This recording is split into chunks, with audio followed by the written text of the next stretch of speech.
ご視聴ありがとうございます。古都京都はかつての日本の中心であり、何百年もの歴史が詰まった文化財が数多くあります。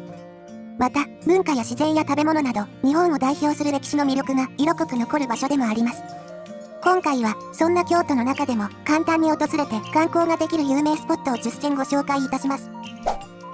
金閣寺は室町時代の第3代将軍足利義満が北山に建てた寺院で、正式には六恩寺といい、1994年にユネスコの世界遺産に登録されました。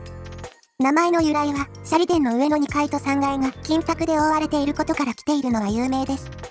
義満が築いた北山文化の代表的な建築物であり、日本庭園の傑作とも言われます。金閣寺の見どころは、何といっても3層構造の舎利殿です。1階は平安時代の住宅様式である神殿造り、2階は武家の冠を模した武者造り、3階は禅宗様式の屈強調となっており、それぞれ異なる建築様式を見ることができます。また、屋根には鳳凰が飾られており、金色に輝いています。舎利殿の周囲には自然回遊式の庭園が広がっており、池に映る金閣の姿は絶景です。金閣寺の庭園の池の中央にある島は亀島と呼ばれ、日本列島を象徴しています。また、他にも、義満が釣りを楽しんだ釣り殿のように、金閣寺の庭園は、義満の趣味や思想が反映されたものであり、歴史的な価値が高いです。清水寺は、西国三中三所観音霊所の第16番札所で、世界遺産、古都京都の文化財の一つに登録されています。最大の見どころは、崖からせり出した清水の舞台と呼ばれる本堂の舞台です。この舞台からは、京都市街や東山の景色を一望できます。舞台は四季折々の風情を醸し出し、特に春の桜や秋の紅葉の時期には美しい光景が広がります。高さは約13メートルあり、舞台は釘を1本も使わずに木材を組み合わせて作られていて、約240本の巨木が支えています。清水の舞台から飛び降りて生き延びれば願いが叶うと言われており、江戸時代には実際に舞台から飛び降りる人が多くいました。しかし、現在では危険な行為なので禁止されています。清水寺は自然と歴史が織りなす絶景を楽しめる観光地です。伏見稲荷大社は全国に約3万社ある稲荷神社の総本宮で商売繁盛や五穀豊穣の神様として信仰されています。朱色の鳥居がトンネルのように並ぶ千本鳥居は願い事が叶ったお礼や商売繁盛を祈願するために奉納されたもので、稲荷山全体に約1万基あります。鳥居の中を歩くと神秘的な雰囲気を感じることができます。重要文化財に指定されている本殿は、明王8年に再興されたもので、桃山時代の豪華な彫刻が施されています。楼門は、豊臣秀吉が母の病気平癒を祈願した際に寄進されたもので、鮮やかな朱色が目を引きます。境内には、稲荷大神のお使いである狐の像が多くあり、玉や紙などを口にくわえている姿が可愛らしいです。伏見稲荷大社は、本殿から奥社奉拝所までの時短コースと、稲荷山を巡るお山巡りコースの2つの回り方があります。時短コースでは約1時間、お山巡りコースでは約2時間かかります。お山巡りコースでは、頂上にある一の峰上社や眼力社などのパワースポットを訪れることができます。平安神宮は、1895年に平安遷都1100年を記念して建てられた神社で、桓武天皇と孝明天皇を祀っています。平安京の大内裏を模した朱塗りの建築物が美しく、国宝や重要文化財に指定されています。平安神宮に訪れて最初に目にするのは超巨大な大鳥居です。高さ24メートル、幅18メートルあり、1928年、昭和3年に昭和天皇の即位式を記念して建てられたもので、鉄筋コンクリートと鉄骨でできています。当時は国内最大の鳥居でした。また、神宮の見どころは大天門と太極殿です。大天門は神社の正門で二層楼門の華麗な造りが目を引き、太極殿は本殿の南側にあり、正面30メートルの巨大な建物です。桃山時代の彫刻や金箔が施されており、前庭には左近の桜、右近の立花が植えられています。境内には約3万平方メートルの地泉回遊式庭園である神苑があります。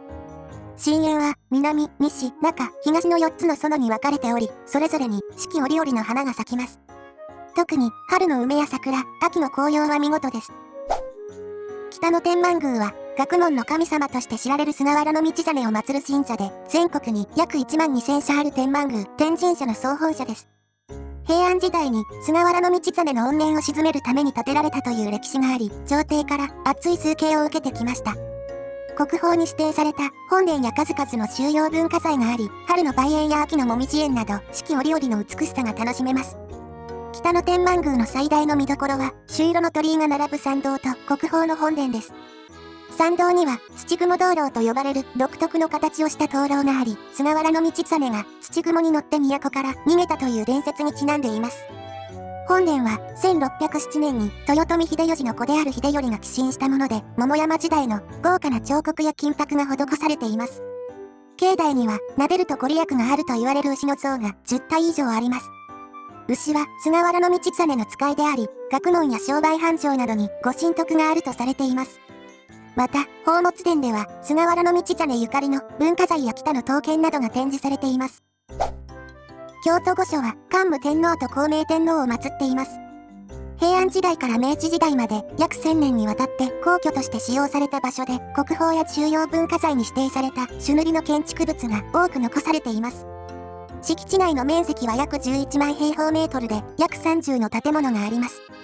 その中でも、紫宸殿と大池庭が特徴的です。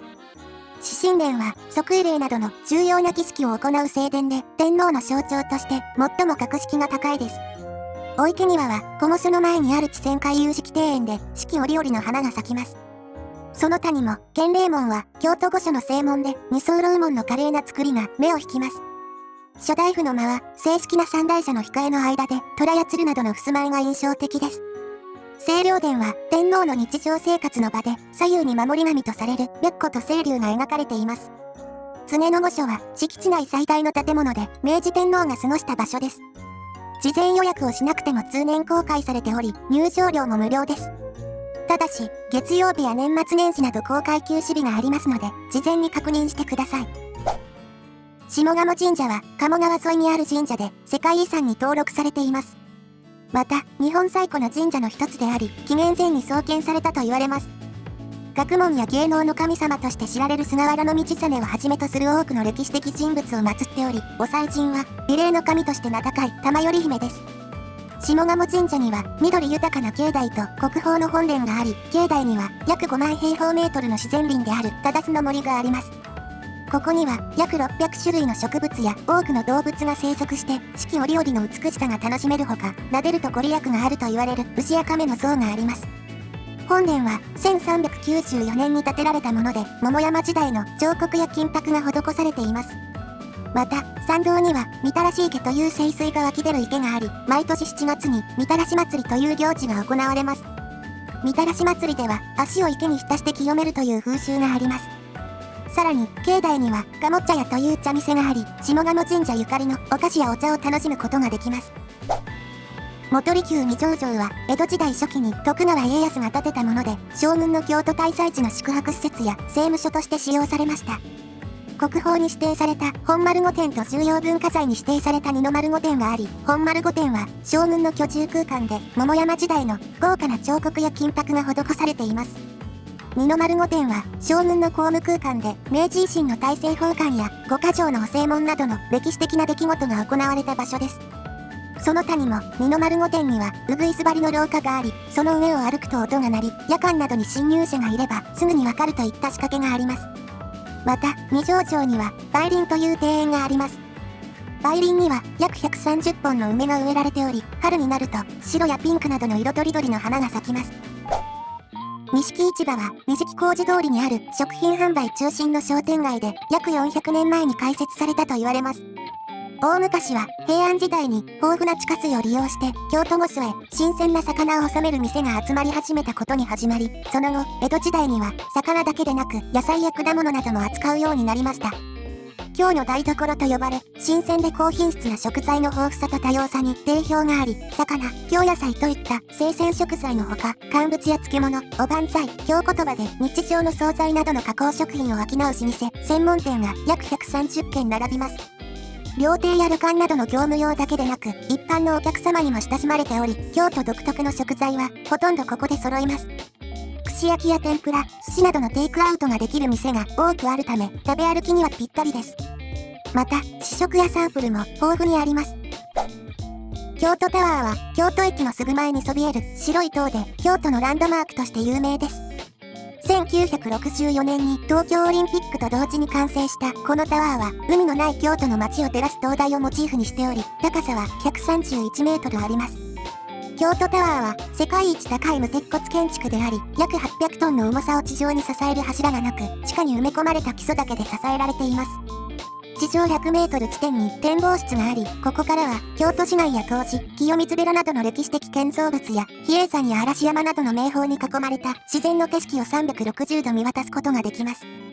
展望室には京都の観光スポットや歴史に関するパネルや映像もあり、京都の魅力を学ぶこともできます。